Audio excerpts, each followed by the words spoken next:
Hi hello friends, ನಾನು ನಿಮ್ಮ ಗಣೇಶ್ ಮೈಸೂರು. ನೀವೇನಾದರೂ 5 ಲಕ್ಷದಲ್ಲಿ 15 ದಿವಸದಲ್ಲಿ ಮನೆ ಕಟ್ಟಿಸ್ಬೇಕು ಅಂತ ಅಂದ್ಕೊಂಡಿದ್ದೀರಾ? ಅದು 400ರಿಂದ 600 ಸ್ಕ್ವೇರ್ ಫೀಟಲ್ಲಿ ಆಗಿದ್ದರೆ ಈ ವಿಡಿಯೋ ನಿಮಗೋಸ್ಕರ. ಹೌದು ಫ್ರೆಂಡ್ಸ್, ಈ ವಿಷಯ ನನಗೂ ಕೇಳಿ ತುಂಬ ಶಾಕ್ ಆಯಿತು. ಯಾಕೆಂದರೆ 5 ಲಕ್ಷದಲ್ಲಿ ಈಗಿನ ರೇಟ್ಗಳಲ್ಲಿ ಒಂದು ಮನೆ ಕಟ್ಟಿಸೋದೇ ಒಂದು ಅಚೀವ್ಮೆಂಟ್ ಆಗಿದೆ. ಅದು ನಮ್ಮಂಥ ಮಿಡ್ಲ್ ಕ್ಲಾಸ್ ಅವರಿಗೆ ಕಟ್ಟೋದೇ ತುಂಬ ಅಚೀವ್ಮೆಂಟ್ ಆಗಿರುತ್ತೆ. ಸೊ ನೀವೇನಾದರೂ ಮನೆ ಕಟ್ಟಬೇಕು ಅಂತಿದ್ದರೆ ಅವ್ರಿಗೆಲ್ಲ ಗುಡ್ ನ್ಯೂಸು. ಯಾರು ಹಳ್ಳೀಲಿದ್ದಾರೆ ಅವ್ರಿಗೆ ಇನ್ನೂ ಗುಡ್ ನ್ಯೂಸ್ ಆಗುತ್ತೆ. ಹಳ್ಳಿ ಜನಗಳಿಗೆ ಯಾಕೆಂತಂದರೆ ಕಡಿಮೆ ದುಡ್ಡಲ್ಲಿ ನನಗೆ ಒಳ್ಳೆ ಮನೆ ಕಟ್ಟಿಸ್ಕೋಬೇಕು, ಕ್ವಾಲಿಟಿ ಮನೆ ಕಟ್ಟಬೇಕು ಅಂತ ಆಸೆ ಇರುತ್ತೆ. ಬಟ್ ನಮಗೇನಾಗುತ್ತೆ ಅಂತಂದರೆ ಅದು ಕಟ್ಟೋಕ್ಕಾಗಲ್ಲ. ಅದಕ್ಕೇನು ಮಾಡಿದ್ದಾರೆ ಅಂತಂದರೆ, ಇದು ಆ್ಯಕ್ಚುಲಿ ಆಂಧ್ರದಲ್ಲಿ ನಡೆದಿರೋದು, ಬಟ್ ಮೇ ಬಿ ನೆಕ್ಸ್ಟು ಕರ್ನಾಟಕಕ್ಕೂ ಬರ್ಬೋದು, ಹೇಳೋಕ್ಕಾಗಲ್ಲ. ಯಾಕೆಂದರೆ ಅವರು ಈಗ ಟ್ರೈ ಮಾಡಿದ್ದಾರೆ. ಆಂಧ್ರ ಗೌರ್ಮೆಂಟೇ ಆ ಕಂಪ್ನಿ ಅವರಿಗೆ ಕೊಟ್ಟು ಈ ಥರ ಮನೆ, ಗೌರ್ಮೆಂಟ್ ಮನೆಗಳು ಯಾವುದಿದೆ ಇಲ್ಲಿ ಹೆಂಗೆ ಕಟ್ತಾ ಇದ್ದಾರೆ ಅದೇ ರೀತಿ ಈಗ ಇಲ್ಲಿ ಆಶ್ರಯ ಯೋಜನೆ ಯಾವ ಥರ ಇದೆ ಅದೇ ರೀತಿ ಅಲ್ಲಿ ಕಟ್ಕೊಟ್ಟಿದ್ದಾರೆ. 5 ಲಕ್ಷಕ್ಕೆ 15 ದಿನದಲ್ಲಿ ಒಳ್ಳೆ ಮನೆಯೇ ಕಟ್ಟಿದ್ದಾರೆ. ನಾನು ನೋಡಿದೆ ಒಂದು ವೀಡಿಯೋದಲ್ಲಿ. ಸೊ ನಿಮಗೆ ಕಟ್ಟಿಸ್ಬೇಕು ಅಂತ ಆಸೆ ಇದ್ದರೆ ಇದನ್ನು ಒಂದ್ಸಲ ಟ್ರೈ ಮಾಡಿ. ಯಾಕೆ ಅಂತಂದರೆ ನೀವು 5 ಲಕ್ಷ ಕೊಡ್ತೀರ ಬರೀ ಕಡಿಮೆ ದುಡ್ಡಿಗೆ, ಎಲ್ಲಿ ಕ್ವಾಲಿಟಿ ಅವರು ಕಾಂಪ್ರಮೈಸ್ ಮಾಡಿಬಿಡ್ತಾರೆ. 15 ದಿನದಲ್ಲೇ ಕಂಪ್ಲೀಟ್ ಮಾಡ್ತಾರೆ ಅಂತ ಹೇಳ್ತಿದ್ದಾರೆ ಅಂತೆಲ್ಲ ಇರುತ್ತೆ. ನಮಗೂ ಡೌಟ್ ಇರುತ್ತೆ. ಸೊ ನೀವು ಒಂದ್ಸರಿ ಚೆಕ್ ಮಾಡಿ, ಕನ್ಸಲ್ಟ್ ಮಾಡಿ ಹೇಗೆ ಅಂತ ವಿಚಾರಿಸಿ. ನೆಕ್ಸ್ಟು ಕರ್ನಾಟಕಕ್ಕೆ ಬಂದಮೇಲೆ ನಿಮಗೂ ಒಂದು ಯೂಸ್ ಆಗುತ್ತೆ. ಯಾಕೆಂತಂದರೆ ಈಗೆಲ್ಲ ಈಗಿನ ಮನೆ ಕಟ್ಸೋದ್ರಲ್ಲಿ ಆಲ್ಮೋಸ್ಟ್ ನೀವು ಸೈಟ್ ತೊಗೊಂಡು ನಾನು ಮನೆ ಕಟ್ಟಿಸಿ ಅದೇ ಆಗಂಟ ಆಲ್ಮೋಸ್ಟ್ ನಿಮಗೆ ಒಂದು 80 ಲ್ಯಾಕ್ಸ್ ಆಗಿಬಿಡುತ್ತೆ. ಸೊ ಅದರಿಂದ ನೀವೇನು ಮಾಡಿ ಅಂತಂದರೆ ಇದನ್ನೊಂದ್ಸಲಿ ಟ್ರೈ ಮಾಡಿ. ಯಾರು ಕಡಿಮೆ ಸ್ಕ್ವೇರ್ ಫೀಟ್ ಇದೆ, 400ರಿಂದ 600 ಸ್ಕ್ವೇರ್ ಫೀಟಲ್ಲಿ ನಾನು ಕಟ್ಟಿಸ್ಬೇಕು ಅಂತಿದ್ದಾರೆ, ನೀವೇನು ಮಾಡಿ ಅಂತಂದರೆ ವೇದಾನ್ VIP ಅಂತಿದೆ, ವೇದಾನ್ ಇನ್ಫ್ರಾ ಪ್ರೈವೇಟ್ ಲಿಮಿಟೆಡ್ ಅಂತಿದೆ. ಅವ್ರೇನು ಮಾಡಿದ್ದಾರೆ ಅಂತಂದರೆ ಅಲ್ಲಿ ಫೋಮ್ ಟೆಕ್ನಾಲಜಿ ಯೂಸ್ ಮಾಡಿಕೊಂಡು, ಇದು ಆ್ಯಕ್ಚುಲಿ ಬೇರೆ ದೇಶದಲ್ಲಿ ಇರೋ ಟೆಕ್ನಾಲಜಿ, ಅದನ್ನು ಇಲ್ಲಿ ಯೂಸ್ ಮಾಡಿಕೊಂಡು ಮನೆಗಳನ್ನ ಕಟ್ಟಿ ಕೊಟ್ಟಿದ್ದಾರೆ. ಗೌರ್ಮೆಂಟಿಂದನೇ ಆರ್ಡರ್ ಕೊಟ್ಟಿದ್ದಾರೆ. ಸೊ ನಿಮಗೇನಾಗುತ್ತೆ ಅಂತಂದರೆ ಅದರಲ್ಲಿ ತುಂಬ ತರಹದ ಟೆಕ್ನಾಲಜಿ ಇದೆ. ಆದರೂ ಏನು ಮಾಡಿದೆ ಆದರೆ ಇವರು ಒಂದು ಟೆಕ್ನಾಲಜಿನ ತೊಗೊಂಡು ಆ ಮನೆಗಳನ್ನ ಕಟ್ಕೊಡ್ತಾ ಇದ್ದಾರೆ. ಅದು 5 ಲಕ್ಷದಲ್ಲಿ 15 ದಿನದಲ್ಲೇ ಕಟ್ಕೊಟ್ಟಿದ್ದಾರೆ. ಆ ಮನೆ ಕಟ್ಟಿರೋ ವೀಡಿಯೋನ ಬೇಕಾದ್ರೆ ನಾನು ನಿಮ್ಗೆ ಹಾಕ್ತೀನಿ, ಒಂದ್ಸಲ ಚೆಕ್ ಮಾಡಿ.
ನೆಕ್ಸ್ಟ್ ಏನಾದರೂ ಕರ್ನಾಟಕಕ್ಕೆ ಬಂದರೆ ನೀವು ಒಂದ್ಸಲ ಟ್ರೈ ಮಾಡಿ. ಯಾಕೆಂತಂದರೆ ಒಳ್ಳೆ ಕ್ವಾಲಿಟಿ ಕೊಡ್ತಿದ್ದಾರೆ. ಅವ್ರಂತಂದರೆ ಅಲ್ಯೂಮಿನಿಯಂ ಫೋರಮ್ನ ಯೂಸ್ ಮಾಡಿಕೊಂಡು ನಿಮಗೆ ಆ ಸ್ಟ್ರಕ್ಚರ್ನ ಯೂಸ್ ಮಾಡಿಕೊಂಡು ಅವರು ನಿಮಗೆ ಮನೆಯನ್ನು ಕಟ್ಕೊಡ್ತಾಯಿದ್ದಾರೆ. ಸೊ ಇದರಿಂದ ನಿಮಗೆ ಯೂಸ್ ಆಗುತ್ತೆ.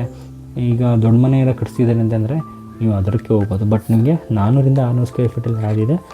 ಎಲ್ಲ ಕಡೆ ಈಗ ಟ್ರೈ ಮಾಡಿರೋದೆ 400-600 ಸ್ಕ್ವೇರ್ ಫೀಟು. ಸೊ ಅವ್ರಿಗೆ ಇದು 5 ಲಕ್ಷದಲ್ಲಿ 15 ದಿನದಲ್ಲಿ ನೀವು ಬೇಕಾದ್ರೆ ಕಂಪ್ಲೀಟ್ ಮಾಡಿಸ್ಕೋಬೋದು. ನೀವು ಒಂದ್ಸಲ ಟ್ರೈ ಮಾಡಿ. ನಾನು ಯಾವುದೇ ಇದು ಪ್ರಮೋಷನ್ ವೀಡಿಯೋ ಆಗಿರಲ್ಲ. ಯಾರು ಮನೆ ಕಟ್ಟಬೇಕು ಅಂತ ಅಂದ್ಕೊಂಡಿರ್ತಾರೆ. ಈಗ ಕಡಿಮೆ ದುಡ್ಡು, ಎಲ್ರಿಗೂ ದುಡ್ಡಿರಲ್ಲ. ಸೊ ಯಾರು ಕಡಿಮೆ ದುಡ್ಡಲ್ಲಿ ಖರ್ಚು ಮಾಡಬೇಕು, ನಾನು ಕಟ್ಟಿಸ್ಬೇಕು ಅಂತ ಅಂದ್ಕೊಂಡಿದ್ದಾರೆ. ಏಕೆಂದರೆ ಆ ವಿಡಿಯೋದಲ್ಲಿ ನಾನು ಚೆಕ್ ಮಾಡಿದೆ, ತುಂಬ ಕ್ವಾಲಿಟಿ ಕಟ್ಟಿದ್ದಾರೆ, ಯಾವುದೇ ರೀತಿ ಇದಿಲ್ಲ. ಅದು ಇದು ಗೌರ್ಮೆಂಟ್ ಮನೆಗಳು, ಯಾವುದೇ ರೀತಿಯ ಇದಿರಲ್ಲ, ಚೆನ್ನಾಗಿ ಕಟ್ಟಿದ್ದಾರೆ. ನಾನು ಆ ವಿಡಿಯೋ ನೋಡಿದಾಗ ನಾನು ಅಂದ್ಕೊಂಡಿದ್ದೆ ಒಳ್ಳೆ ಇದು ಮೆಟೀರಿಯಲ್ ಏನು ಯೂಸ್ ಮಾಡಿಲ್ಲ ಹೇಗೆ ಅಂತ. ಬಟ್ ಚೆನ್ನಾಗಿ ಕಟ್ಟಿಸಿದ್ದಾರೆ. ನೀವು ಒಂದ್ಸಲಿ ಆ ವೆಬ್ಸೈಟ್ ಹಾಕಿರ್ತೀನಿ, ಆ ವೆಬ್ಸೈಟಲ್ಲಿ ಚೆಕ್ ಮಾಡಿ. ಅವ್ರು ಬೇಕಾದ್ರೆ ನೀವು ಕನ್ಸಲ್ಟ್ ಮಾಡಿ. ಇಲ್ಲಿ ಪ್ರಾಜೆಕ್ಟ್ಗಳು ಇದೆಯಾ ಅಂತ ಅಂತಾರೆ, ಅವ್ರು ಬೇಕಾದ್ರೆ ಮಾಡಿಕೊಡ್ಬೋದು. ಬಟ್ ಇನ್ನೂ ಕರ್ನಾಟಕಕ್ಕೆ ಬಂದಿಲ್ಲ, ನನಗೆ ಕೇಳಿದೆ, ತಿಳಿದುಪಟ್ಟ ಹಾಗೆ. ನೆಕ್ಸ್ಟ್ ಬಂದಾಗ ನೀವು ಇದನ್ನು ಒಂದ್ಸಲಿ ಕಟ್ಟಿಸ್ಕೊಳ್ಳಿ, ನೋಡಿ. ನಾನು ಬೇಕಾದ್ರೆ ನಮ್ಮೂರಲ್ಲಿ ಕಟ್ಟಿಸ್ಬೇಕು ಅಂತ ಅಂದ್ಕೊಂಡಿದ್ದೀನಿ. ಈಗ ನಮ್ಮೂರಲ್ಲಿ ಅಂದರೆ ಒಂದು ಚಿಕ್ಕದಾಗ 5 ಲಕ್ಷಕ್ಕೆ ಕಟ್ಟಿಸಿದ್ರೆ ಸಾಕು. ಯಾಕಂದರೆ ಆ ರೇಂಜಿಗೆ ಅವ್ರು ಕಟ್ಟಿದ್ದಾರೆ. 400-600 ಸ್ಕ್ವೇರ್ ಫೀಟ್ ಅಂದರೆ ದೊಡ್ಡದೇ ಆಯಿತು. ಅಷ್ಟು ದೊಡ್ಡ ಮನೆಯೇ ಕಟ್ಕೊಂಡಿದ್ದಾರೆ. ಸೊ ಈ ಟೆಕ್ನಾಲಜಿ ಇರೋದು ಬೇರೆ ದೇಶದಿಂದ ಟೆಕ್ನಾಲಜಿ ತಂದು ಅವ್ರು ಇಲ್ಲಿ ಯೂಸ್ ಮಾಡಿ ಕಟ್ಟಿರೋದು. ಓಕೆ, ಈ ವಿಡಿಯೋ ನಿಮಗೆ ಇಷ್ಟ ಆಗಿದೆ ಅಂತ ಅನ್ಕೋತೀನಿ. Thank you.